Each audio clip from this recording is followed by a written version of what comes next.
Okay, nandito na naman po tayo sa isang reaction video. Meron na naman po tayong panonoodin. Galing po sa ating SMNI News, mga kaibigan, DZAR 1026 News. Attorney Topacio, binanatan si Angel Locsin, napaka-hipokrito. Gusto nila, sila lang ang tama. Ano bang tama sa kanila? Yung may tama sila? Laging tama. Ito nga ang sinasabi ko. Dati ayaw nyo kay BBM, kalaban nyo. Yung mga maka-DDS, dati kakampi ang unit team, di ba? Naalala nyo yun? Panahon po noon, sinuportahan po ng mga DDS itong si Marcos. Ngayon, nung nakita na nilang kurap itong administrasyon, kumalas sila. Ano ang pagkakaiba? Itong mga kakamping, nung nalaman nilang kurap ang administrasyon, anong nangyari? Mukhang kakampi. Tapos ngayon, bumabanat na rin sa mga Duterte. King ina. Nasa na ang iyong paninindigan? Ito na mga kaibigan, panoorin na ho natin ito ng sabay-sabay. Hatid sa inyo ng ating SMNI News. Mga kapatid, here we go. Bumanat itong si Angel Locsin na tiya pala ni Nery Colmenares. Akala ko nung una pamangkin. Pero tiya siya pala. Ay syempre ilalagay na natin sa mga elders natin, mga kapatid. Syempre kailangan natin ng Sentrum. Andiyan, nasa inyong screen. Kailangan nyo yan, no? Sentrum. Hindi po ako taga Sentrum. Gusto ko lang pong i-share sa inyo, napakaganda po yung vitamina na yan, no? Talagang parang A to zinc po ata yan. At ginagamit ko na yan noon pa. Napakaganda po sa ating kalusugan. Siyempre, mahina ang ating YouTube. Kaya, dyan na lang tayo sa Sentrum. Malay mo, may bumili. Di may commission tayo. Okay, mga kapatid, ilalagay ko lang yung Sentrum dyan at magpatuloy na tayo ng ating panonood. Okay, here we go. Matanda siya sa dugo, mas bata siya sa edad. Yon. May mga ganun eh. Opo. Yun.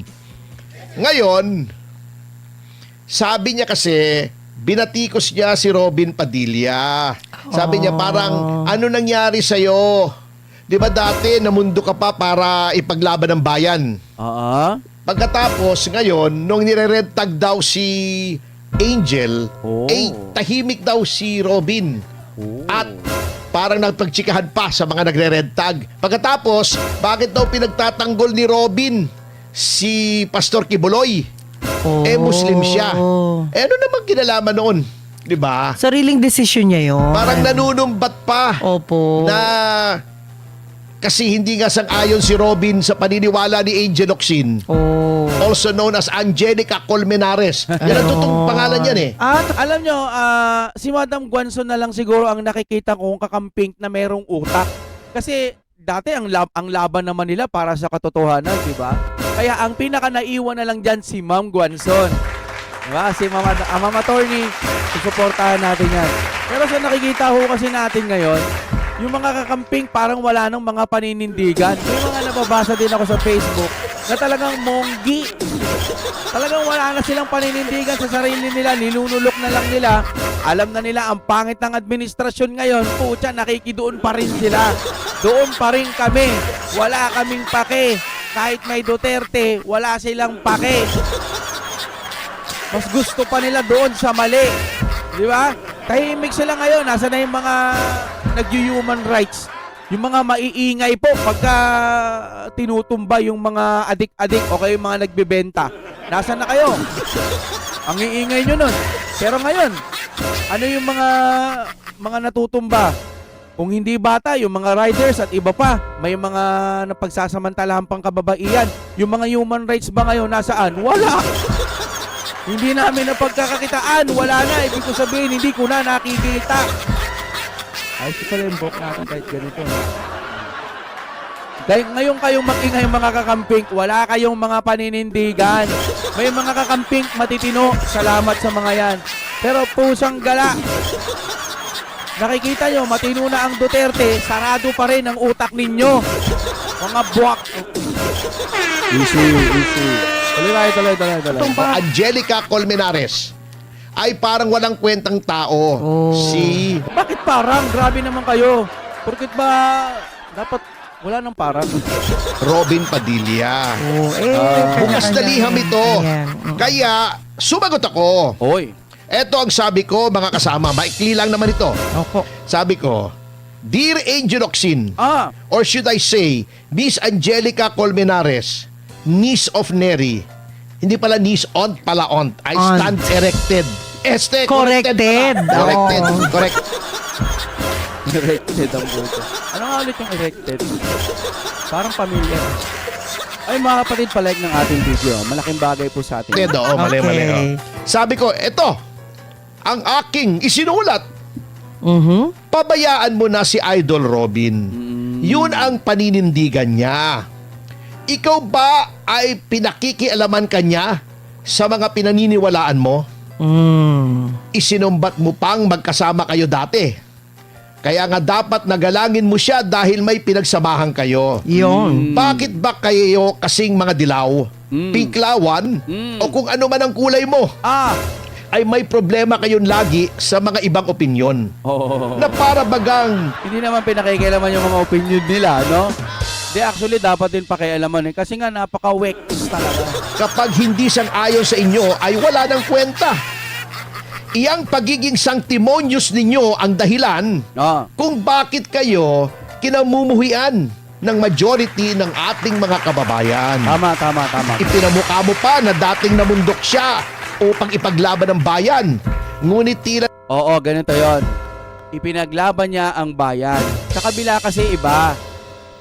Alam nyo nang korap itong administrasyon, nakikita nyo, ang dami na pong mga krimen na nangyayari dito sa Pilipinas, bulag pa rin kayo, Duterte pa rin ang gusto ninyong pabagsakin. Mga buwa. Nakakainis lang mga kapatid. nag-iba ba ang pananaw niya? Ganun po talaga. People change. Parang tayo, tumaba na pareho. Pero at least ikaw, maganda ka pa rin. Di ba? Pinuri ko naman siya, no? Si Darna ka pa rin. Alam mo, Angel, Darna ka pa rin. Pero, Ma'am Angel, Idol, medyo buksan nyo naman ang pag-iisip ninyo. Hindi, tangin na kasi sarado mga pag-iisip ng mga to eh. At ano namang kinalaman ng pagiging Muslim niya sa pagtatanggol niya kay Pastor Kibuloy? Ang sakit sa ulo mo, Angel. To. Angel! Porkit ba iba ang religion, hindi na pwedeng ipagtanggol yung tama? Para sa politika itong tinutukoy ko, magkakaiba man ako man, iba man ang paniniwala ko eh. Pero putyang gala, tinan nyo yung ginawa nila sa, ano bang tawag dyan sa ano nila? Dun po sa may, pinost ko pa no? KOJC, di ba? Pinasok ho nila yon. Hindi po ba kayo naaawa sa mga taong ganun ang ginawa nila? Porkit iba yung paniniwala ninyo? Ako lang ha, iniisip ko rin to, total, nandito naman eh. Hindi ba kayo naawa? Tao din yung mga yun ha. Yun, naniniwala sila sa kanilang mga paninindigan. Naniniwala silang may Panginoon kahit papano. Samantalang kayo, husga kayo ng husga, mga king. Angel, hindi ganon, sir, ma'am. Hindi ganon. Dapat matuto kang buksan mo ang kaisipan mo. Putya, ngayon ka na nga lang ulit lumitaw. Ngayon ka na nga lang nagpupupos. Ngayon ka na nga lang ulit tumitrending sa politika pa. Wow, heavy. Ay, naka. Kung sa tingin niya ay biktima ito ng injustice, wala ba sa Quran na dapat ipagtanggol ang naapi? Yun. In poor taste po ang pagdawit Tama nyo yun. sa kanyang Masayang pananampalataya. araw po, mga Dapat laging in good taste po kayo.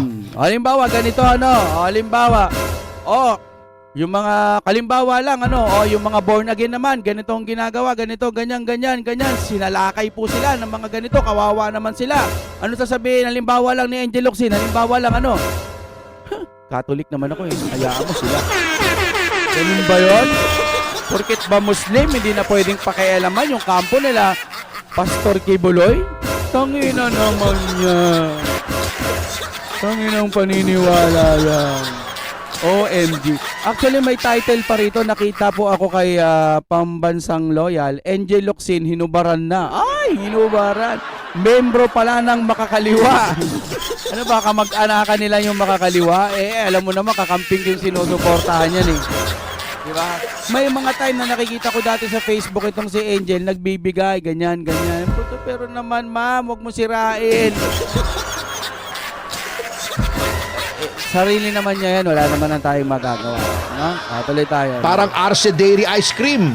Lalo na yung mantikado flavor. Kayo nga palagi, kayong pinagtatanggol ni Canary.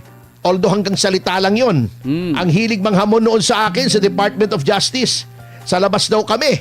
Pero noong nag-call ako, biglang nawala. Naligaw ng pinto.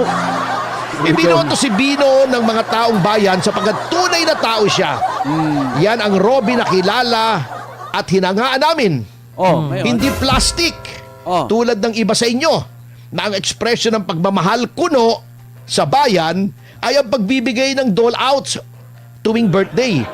Tinatratong parang busabo sa mga tao na napipilitang mag-agawan sa kakaunting ayuda ninyo. Hilig pang i-flex sa SOCMED yung pagtulong. Ew. Ayun, may namatay tuloy. Nakakalungkot. Opo. Maaring mahal mo ang bayang Pilipinas. Si Robin sigurado ako sa pagiging makabayan niya. Ngunit huwag mong ipagpilitan na kumilos siya ng gaya sa gusto Open mo. letter niya. Yun. Ano? Huwag tayong maging parang mga pariseyo na sa tingin nila ay sila lamang ang may angking kabanalan. Tama, no? Ang Oo mga nga, no? hindi sang-ayon sa kanila ay dapat itakwil. Baka hindi niya alam yung sinasabi nyo. Attorney, no? Baka hindi niya alam yan. Wala yan. Basta makatulong lang. O yun na. Mamahalin na ako ng tao. Baka yun lang ang alam niya. Tama ka. Ang utang na loob ng mamamayang Pilipino ay sa Diyos at sa Pilipinas nating mahal.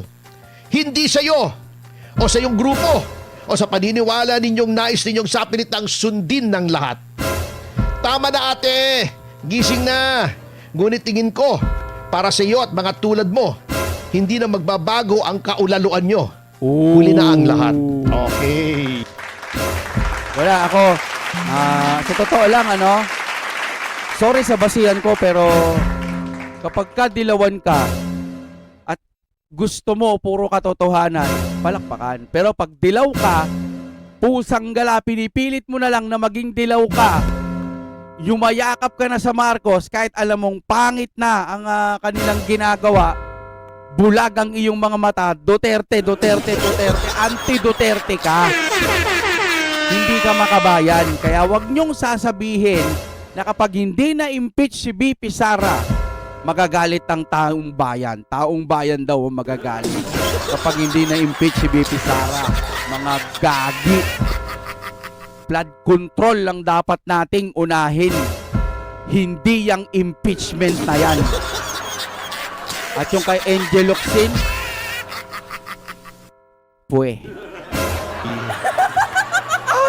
Diba? Apaka-ipokrito eh. Grabe itong mga taong to. Sila lang ang tama.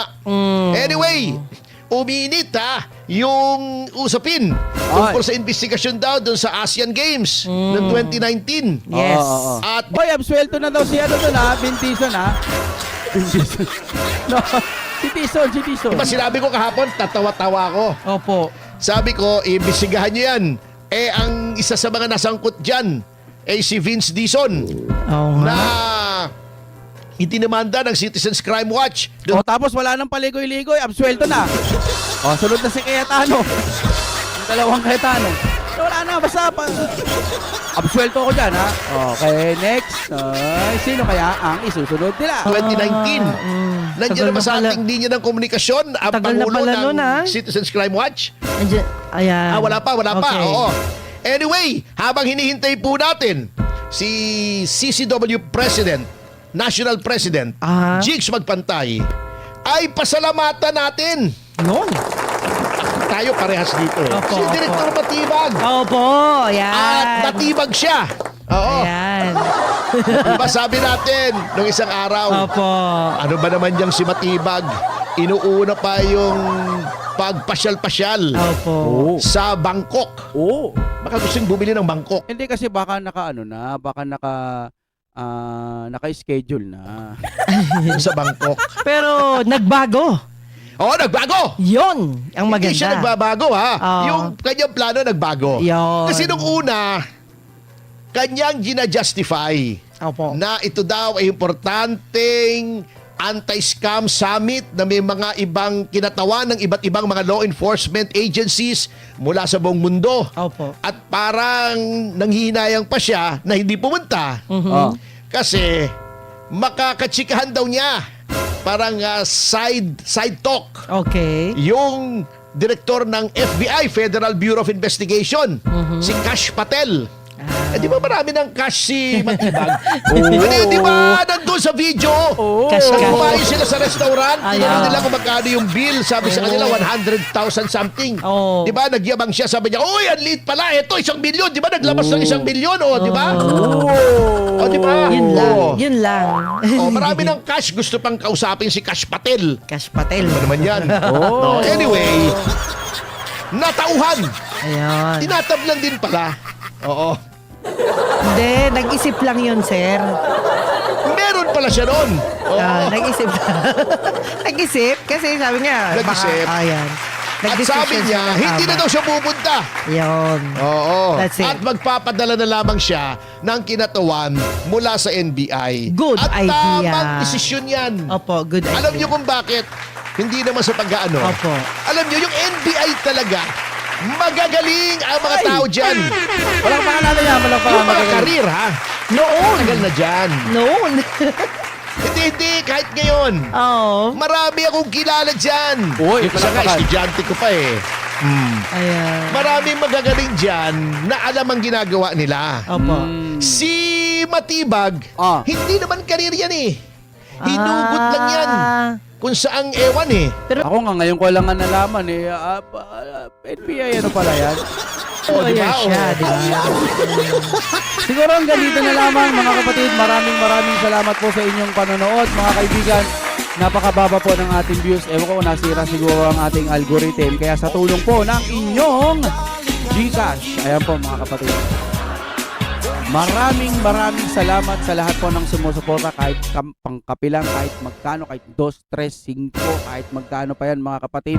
Para manumbalik lang yung channel natin magtuloy-tuloy kahit di na tayo sumusweldo, kahit nandiyan, basta nandiyan kayo, masaya na ako. Hanggang dito na lamang po. Thank you very much.